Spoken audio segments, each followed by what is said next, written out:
And we are live. Hey guys, it's Rob here from RB1S Studios in Marshfield, Massachusetts.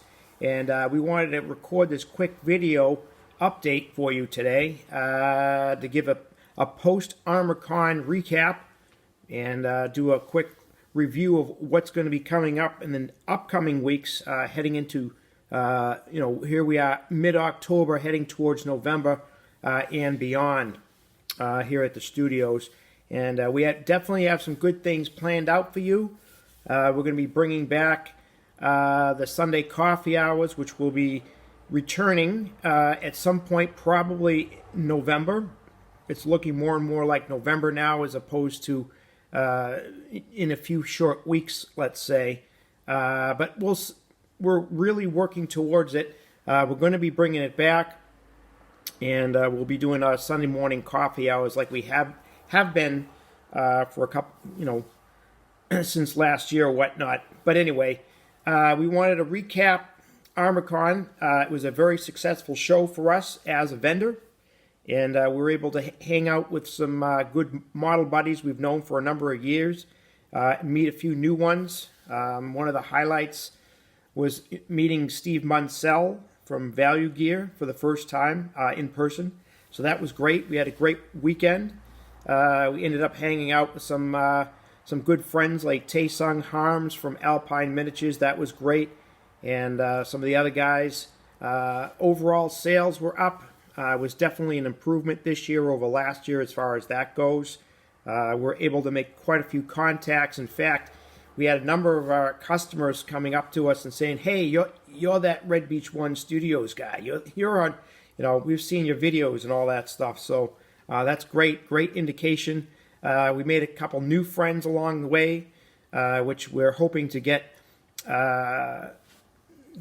them locked on to the RB1S Studios over on Telegram, so we can have them on as guests moving forward when the time comes. A little bit of a look into the future a little bit. Now that ArmorCon is now behind us, and we're very patiently waiting for new equipment to arrive. It's going to be some really high-tech gear for us. It's going to be a huge improvement over what we're doing right now. This is the, obviously it's the Fisher-Price version, Marine Corps issue 1917 type stuff. But anyway, we're going to be bringing back the coffee hours, and we're going to be also, at the same time, we're going to be introducing a new feature here at RB1S Studios called On the Bench.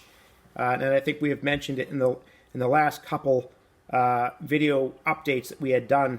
But now we're at that point of departure now. We're drawing a line, and we're going to be stepping forward with it. We'll be taking some short steps at first and get our feet wet with it, and go from there. And basically what it will be is On the Bench will feature our own work here at the studios. It will feature what's on our bench. What we're working on, work in progress, step-by-step how-tos. We'll be trying out some different product lines. We'll be featuring certain product lines with certain products, certain styles of painting, airbrushing, weathering, different things, oil paint rendering. We've been watching a lot of those Mike Rinaldi tutorials, and we've been experimenting a little bit on a paint mule, an old kit.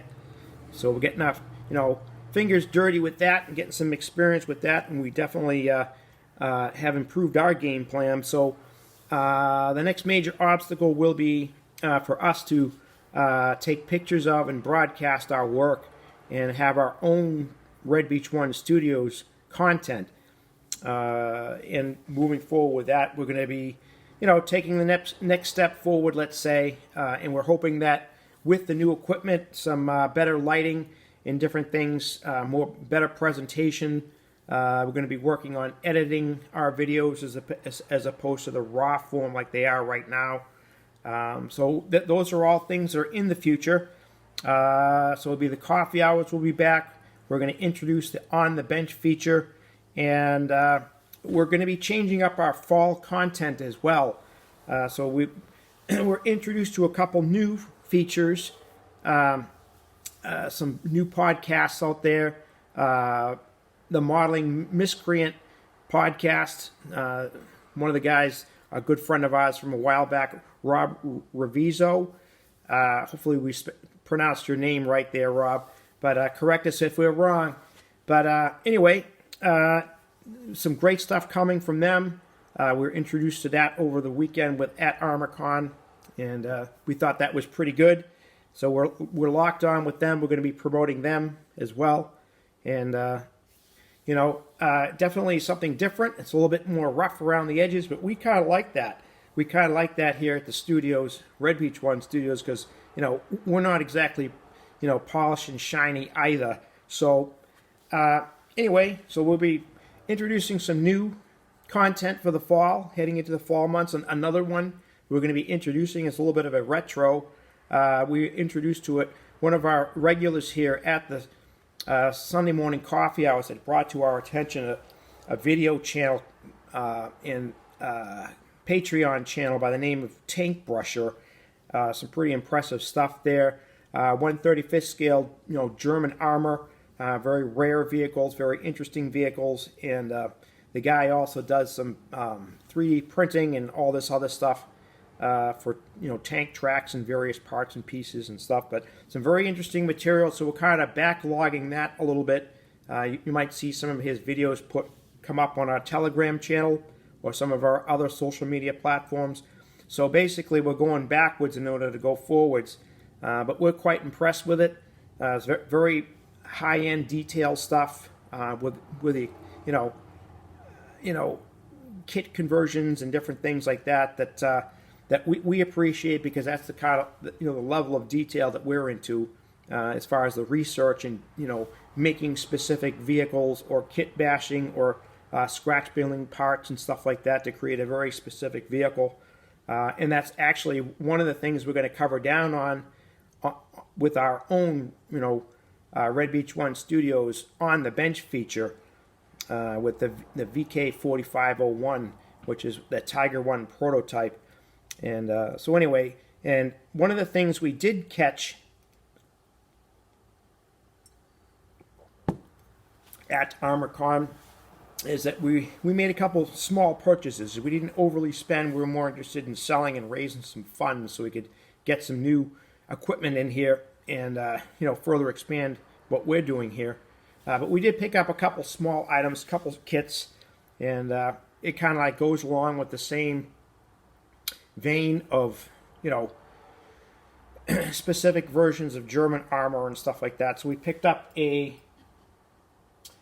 Ryefield model. This kit has been out for a while. It's not a new kit by any means, but it's a VK3601, and it's one of the pre-Tiger prototypes.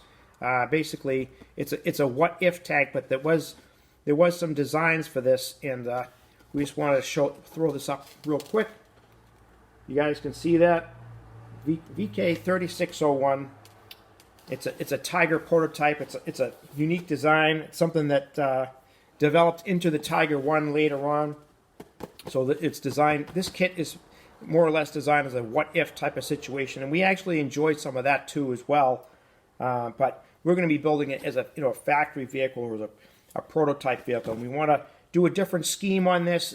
Maybe something else, something different. Other than the red oxide primer we want to do with the VK4501, which looks more like a real Tiger One. But anyway, we'll cover that on that later on. We want to go through that kit today. We haven't had a chance to get it out of the box yet. We took a brief look at it yesterday, but we were short on time with the work schedule we had and all that. So anyway, and then the other one that we got was this little gem.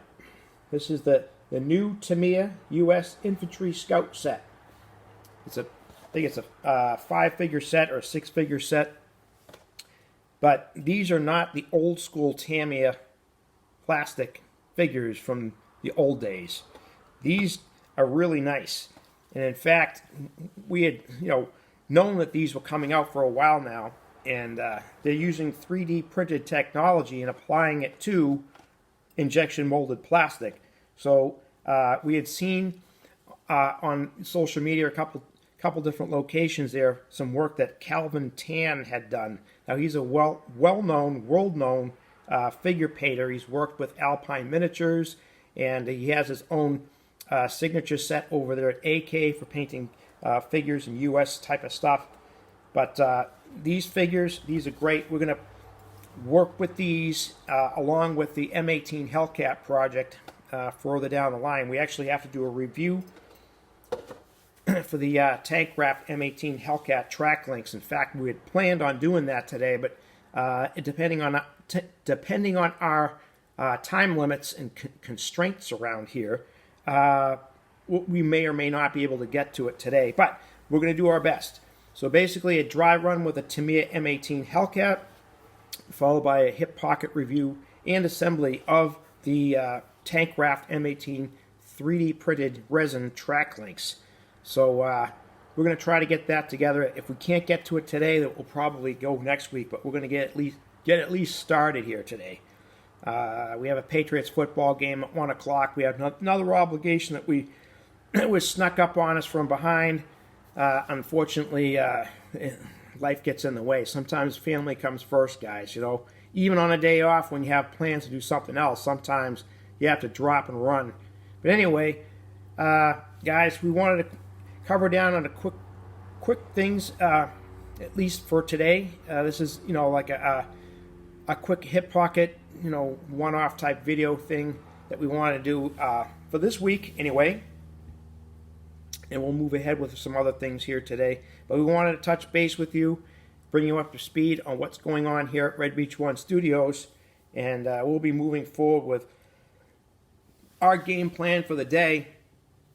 And we'll post this video up on our YouTube channel and on our Telegram channel once we review it and you know, do some small editing. We figured out how to put a graphic picture on it and all this other stuff, so it's not just our mug on there for the whole time. But anyway, guys, enjoy your Sunday, and we hope you guys get some modeling in. And we'll see you guys next week. Maybe we'll cut another video. We'll see what happens. We'll see how that goes, like the rest of this week. All right, guys, enjoy your day. This is Rob from Red Beach One Studios, and we are signing out.